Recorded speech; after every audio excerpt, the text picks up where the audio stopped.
Bonjour, bonjour les amis, j'espère que vous allez bien, que vous tenez le coup dans cette situation d'enfermement, de confinement qui nous amène à nous recueillir et à nous recentrer peut-être un peu sur nous-mêmes, ce qui est une très bonne chose, mais qui peut être parfois un peu difficile quand on n'en a pas l'habitude.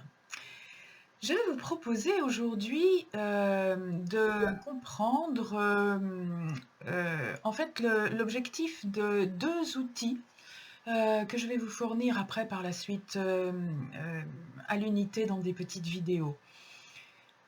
2 outils, précieux pour beaucoup de choses et particulièrement pour travailler à nos défenses. Ce sont la relaxation et la visualisation. Pourquoi est-ce que la relaxation et la visualisation marchent? Pourquoi est-ce que ce sont 2 techniques simples et si utiles? Pour les gens qui peuvent l'entendre, pour ceux qui ont conscience de l'organisme holistique et de la répartition des tâches dans différents étages, de notre organisme holistique, je donnerai ici un peu plus de détails dans cette vidéo. Pour ceux qui ne souhaitent pas entendre ça parce que, pour le moment, ils sont encore, extrêmement attachés, simplement aux preuves scientifiques, eh bien, vous pouvez tout simplement zapper cette vidéo. Il y a des preuves scientifiques que la relaxation et que la visualisation fonctionnent, donc sautez directement aux outils et n'écoutez pas mes explications si elles ne vous intéressent pas. Parfaitement, d'accord avec ça, je ne souhaite faire aucun prosélytisme. Je souhaite simplement, là, apporter des informations à ceux qui désirent les avoir et les écouter. Alors pour ces gens-là, eh bien, vous savez probablement, si vous suivez mes parcours, vous le savez, vous l'avez déjà entendu, que nous sommes construits, l'homme est construit en couches, en étages, qui constituent les couches de ce que les anciennes sagesses appelaient les auras, par exemple, hein. Et eh bien, nous avons un corps physique que tout le monde connaît. Nous avons, imprégnant ce corps physique depuis notre naissance jusqu'à notre mort et très lié à lui et très près de lui, ce que les sagesses anciennes, et je garde les noms anciens, volontairement, appelaient le corps éthérique. Corps éthérique qu'on peut aussi appeler de nos jours un peu plus le corps des forces de vie.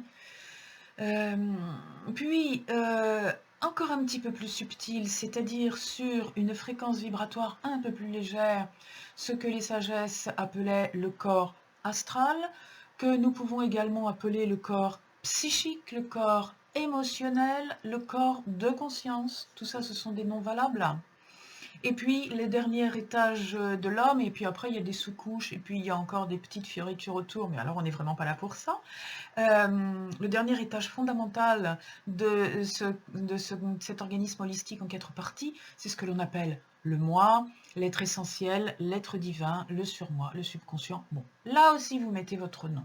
Donc, corps physique, corps éthérique, corps astral, moi. Le moi étant le chef, le marionnettiste, si vous voulez. Et les 2 outils dont je viens de vous parler, la relaxation et la visualisation, sont des outils qui vont travailler à l'aide du corps astral. Parce que ce corps astral, c'est qui s'appuie sur notre système nerveux, sur notre système neurosensoriel, hein. Ces outils physiques sont toutes nos parties neurosensorielles, donc cerveau, tous les nerfs et puis tous les sens. Ce corps astral, il a la particularité d'être très mobile. Et il n'est pas toujours lié à notre corps physique de la même façon, contrairement au corps éthérique qui est très lié à nous, parce que sinon nous sommes morts s'il n'est pas lié. Donc vous avez intérêt à ce qu'il soit bien accroché. Le corps astral, lui, il fait un peu le yo-yo en permanence. Et l'une des conséquences directes de ça, c'est quand on s'endort. Quand on s'endort, ça veut dire qu'il s'est beaucoup éloigné, parce que ce corps astral qui est le support de notre conscience, lorsqu'il s'éloigne beaucoup du corps physique, nous perdons conscience. Notre conscience nous quitte. Donc à chaque fois que nous nous évanouissons, à chaque fois que nous sommes anesthésiés et à chaque fois que nous dormons, et pour les gens qui sont dans le coma, etc., leur conscience est loin du physique. Voilà, c'est assez simple à comprendre. Et notre mental, notre fonctionnement mental, auquel on peut aussi donner le nom d'auto-saboteur, d'ego, bon là aussi, hein, je ne vais pas vous faire une liste. Il est obligé de s'appuyer sur le corps astral. C'est-à-dire qu'il s'agrippe au corps astral. Il mobilise le corps astral à son profit. Et c'est la base de tous nos problèmes. Si vous suivez mes parcours, vous le savez, reprendre possession de nous-mêmes, reprendre notre vie en main, c'est remettre le mental à sa place, récupérer nos outils et remettre le mental à sa place d'outil lui aussi, au lieu qu'il se croit un petit peu chef d'équipe et qu'il décide à notre place.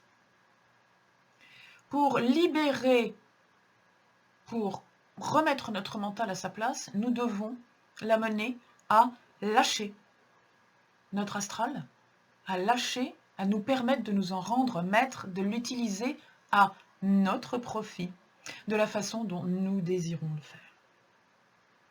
Alors l'une des façons de voir que l'astral est très accroché, que le mental le verrouille, c'est dans le domaine musculaire, tout ce qui est de l'ordre de la crampe, de la contracture, de la contraction, de la tension. Vous avez compris pourquoi la relaxation, qui vise à relâcher toutes ces tensions, va évidemment nous permettre de relâcher le mental. Et quand le mental va être relâché, eh bien le patron, le moi, l'individualité, l'être intérieur, va pouvoir reprendre possession de l'outil. Et rappelez-vous ce que je vous ai dit dans la toute première vidéo de cette série, c'est lorsque nous sommes en possession de nous-mêmes que nous sommes le plus humains, que notre immunité est la plus forte, puisque pour défendre notre territoire, nous avons besoin de marquer notre territoire par la présence de notre personnalité. Donc la relaxation va nous aider à renvoyer le mental dans ses foyers pour nous réapproprier nos corps subtils et travailler à une juste incarnation qui va permettre au système immunitaire de nous défendre. Ça, c'est pour la relaxation. Pour la visualisation, vous savez, on pourrait appeler ça imagination, parce que c'est un synonyme, c'est-à-dire c'est le fait de fabriquer intérieurement des images, de se faire des films à l'intérieur de soi. Mais notre cerveau physique, là, pour le coup, l'organe cerveau, est fait, et puis avec tout son fonctionnement automatique mental, est fait de telle sorte qu'il est absolument incapable, parce qu'il n'est pas intelligent. Attention, notre cerveau n'est pas intelligent. Il a de grandes compétences, mais pas l'intelligence. L'intelligence, c'est autre chose, c'est notre intuition, c'est notre être intérieur, c'est notre cœur. Le cerveau, lui, il a de grandes compétences techniques, mais pas d'intelligence. Donc, il est très facile de le berner. Et notamment, et c'est un de nos gros soucis, il prend tout pour argent comptant. C'est-à-dire que les choses, qu'on soit en train de vivre les choses ou qu'on soit en train de les imaginer, le cerveau croit que c'est vrai. Il ne fait pas la différence entre les deux. C'est pour ça d'ailleurs que les films et toutes les choses virtuelles sont tellement dangereuses pour les enfants, parce que leur cerveau croit que c'est vrai. Quand ils voient quelqu'un se faire décapiter à la télé, pour eux c'est vrai. Leur cerveau ne fait pas la différence. Pas plus que le nôtre. Mais nous, en tant qu'adultes, nous sommes capables de faire entrer en jeu notre raisonnement, notre cerveau préfrontal est suffisamment développé pour que nous passions au stade du raisonnement et que nous nous disions c'est pas vrai, c'est virtuel. L'enfant, lui, n'a pas encore développé ça, il est trop jeune. Pas parce qu'il est idiot, parce qu'il est trop jeune. Donc, tout ce qui est virtuel, notre cerveau y croit. Et ça fabrique beaucoup de problèmes dans notre vie parce que toutes nos peurs, toutes nos croyances, rappelez-vous, j'ai souvent parlé de croyances limitantes, eh bien les croyances, c'est ce que notre cerveau croit.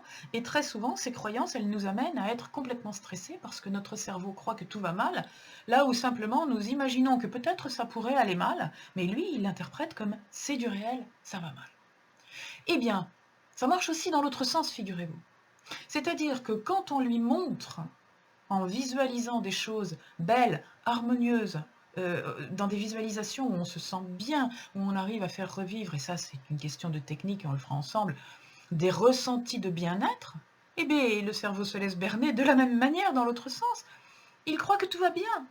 Et comme il croit que tout va bien, il va largement inonder notre organisme de toutes ces hormones qui vont renforcer notre immunité. Voilà. C'est relativement facile, non? Hein, ce serait vraiment dommage de s'en priver et de pas s'en servir. Ce serait vraiment dommage. La seule chose qui peut vous en priver, la seule chose qui peut vous empêcher de vous en servir, c'est précisément de ne pas y croire. Si vous croyez que ça ne marchera pas, votre cerveau va vous croire. Votre cerveau va croire que ça ne marchera pas. Si vous croyez que ça va marcher, votre cerveau va accepter que ça marche. Alors, tentez le coup, ça coûte rien. Ça coûte vraiment rien. On ne vous demande pas d'investir votre fortune ou votre vie, on vous demande d'essayer en faisant semblant d'y croire au moins, dans un premier temps. Et puis après, vous allez voir que vous n'aurez plus besoin de faire semblant. Je vais vous donner un certain nombre d'exercices après. Je vais publier un certain nombre de vidéos avec des relaxations différentes pour que vous ne vous ennuyiez pas trop, mais je vous suggère quand même ces relaxations ou ces visualisations de les faire plusieurs fois de suite pour découvrir plusieurs niveaux, pour permettre à votre corps d'en vivre plusieurs niveaux. Là, c'est pareil, je ne vais pas faire trop long, je ne vous expliquerai pas pourquoi, pardon. Croyez-moi sur parole simplement. Faites-le au moins 3 fois. Faites-le au moins 3 jours de suite si vous pouvez. Voilà, juste ça. Si vous avez envie d'en savoir plus, je vous propose toutes les réponses que vous voulez sur plein de parcours et éventuellement sur des lives. Pas ici. Merci d'avoir suivi cette vidéo pour ceux qui l'ont suivi. À très bientôt pour les outils. Bonne journée, belle journée.